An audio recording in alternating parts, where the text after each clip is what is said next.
Bine v-am găsit, dragii mei din Zodia Rac, oriunde v-ați afla. Bine ați venit tuturor pe canalul meu, Tarot Flor de Loto.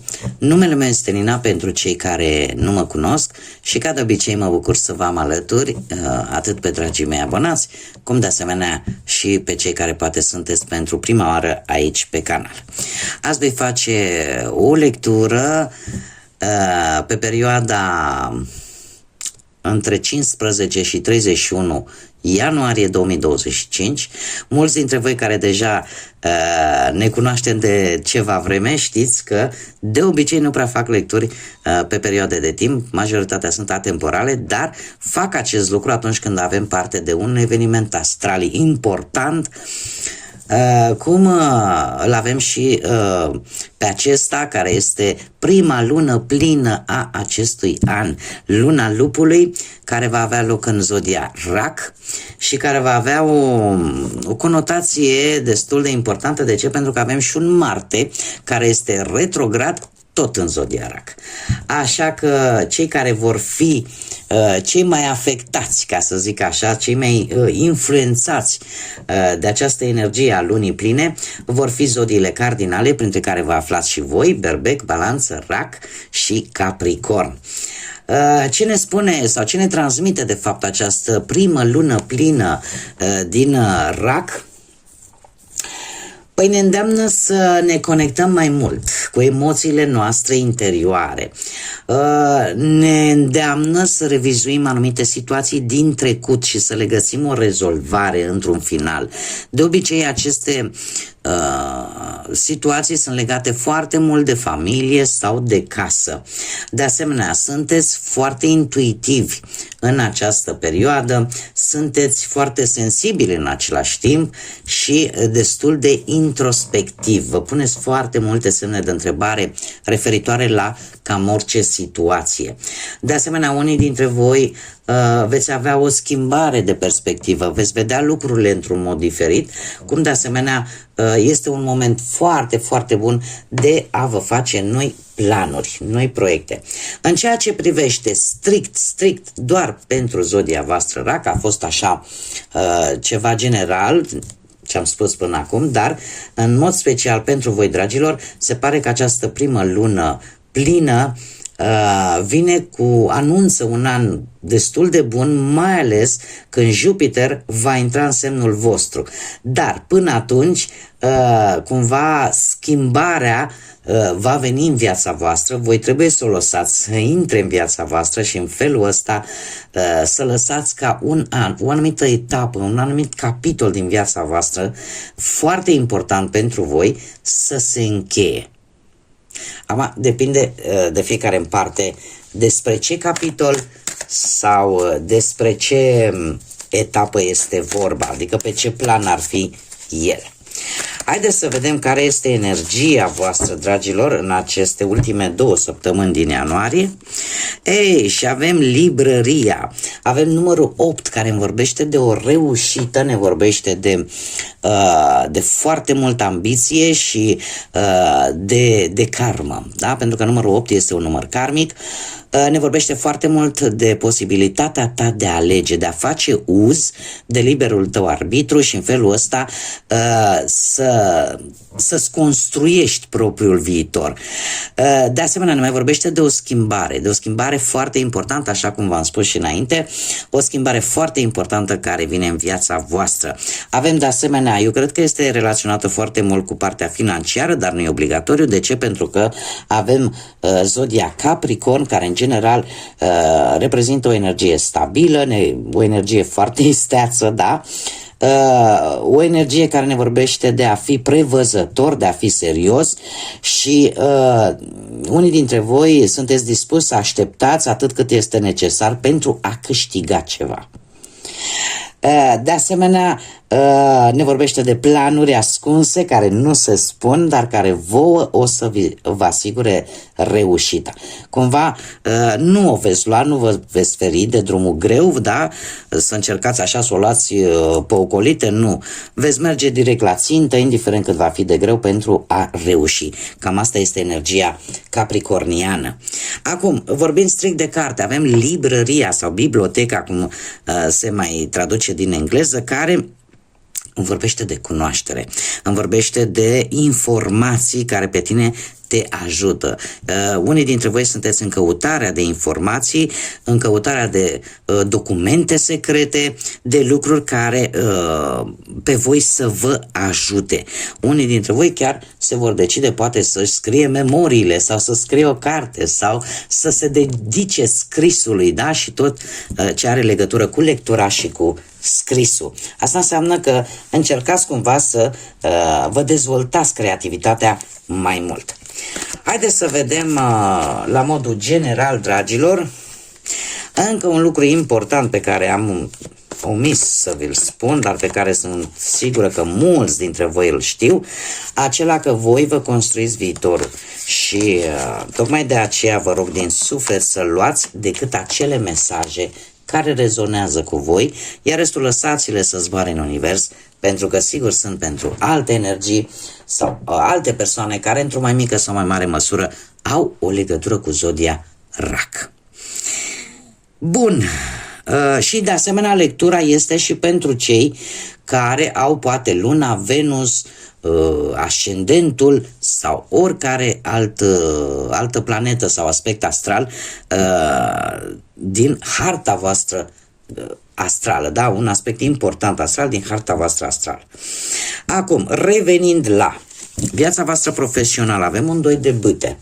Un doi de bâte care îmi vorbește de o călătorie. O călătorie poate pentru a obține, nu știu, o specializare sau poate trebuie să cauți un job care să corespundă cu ceea ce ție îți place să faci cel mai mult.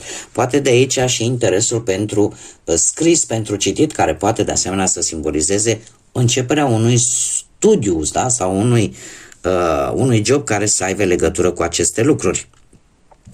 Moderația îmi vorbește de o muncă stabilă, o colaborare foarte bună și de asemenea posibilitatea cu succes de a avea anumite înțelegeri sau contracte. Asul de cupe, nu mai spun, este la fel de pozitiv, mai ales pe planul ăsta, atât pe plan sentimental, dar și pe plan profesional, pentru că îmi vorbește de noi șanse, de noi avansări și de posibilitatea obținerii unui nou job. Haideți să vedem cu bănuții cum stați, dragilor, din Rac, și avem un cavaler de bâte. Ce scuze, am atins fără să vreau aparatul. Deci, cavalerul de bâte îmi spune că ai avut o surpriză bănească. E adevărat, nu a fost ceva foarte mare, dar ție ți-a asigurat stabilitatea necesară și eu zic că nu ai fost foarte impulsiv așa, nu prea ai vrut să cheltui tare mult, ai fost destul de reținut. Zecele de cupe îmi spune că pe plan financiar e o perioadă destul de bună, iar dacă cumva există anumite probleme, trebuie să vă spun că cineva din familie vă poate ajuta să vă rezolvați această problemă. Iar 8 de monede îmi spune că vei primi acest ajutor bănesc, probabil din partea unui familiar pe care tu îl aștepți, și în felul ăsta se va rezolva o temă materială, o temă financiară și apare așa o îmbunătățire la modul general. Hai să vedem cu dragostea cum stați, dragilor. Cu dragostea, cei care sunteți într-o pereche. Și avem un paj de monede, o regină, mă scuzați. Ce aglomerație aici. Dragilor, cei care sunteți într-o pereche, e posibil să aveți perechea voastră să aibă legături cu zodiile de pământ, Taur, Fecioară sau Capricorn, sau cu alte zodii de apă, la fel ca și voi, Rac, Pești sau Scorpion. Cert este că Ați avut în ultima perioadă posibil să fi intrat așa un pic monotonia în relația voastră, chiar dacă între voi există iubire și cumva ați încercat să dați așa un nou imbold, un nou impuls relației, da? Pentru unii dintre voi e posibil ca relația să fie încă în faza de început și cumva lucrurile merg destul de bine. Regina de monede îmi spune că ați avut ieșiri cu perechea voastră, ați petrecut un timp bun. E posibil ca perechea voastră să fie cineva care în permanență, se comportă foarte matern, se comportă într-o manieră, cât mai plăcută și care probabil pentru voi este importantă. Felul în care comportamentul său este ceva important pentru voi. De asemenea, este cineva care vă asigură cumva situația materială, adică în așa fel încât să nu vă faceți prea multe griji din punctul ăsta de vedere material și care are mereu așa ceva pus deoparte pentru voi. Până la sfârșitul lui ianuarie am aici un rege de cupe care îmi spune că relația voastră este una în care sentimentele, emoțiile vor fi la cote maxime și asta datorită calmului, datorită înțelegerii și eu aș spune că datorită foarte mult toleranței care există sau a diplomației, mai bine zis, care există în relație. Haideți să vedem pentru cei care sunteți singurei. Cei care sunteți singurei, tocmai ori ați făcut o călătorie în străinătate, ori ceva ați făcut aici.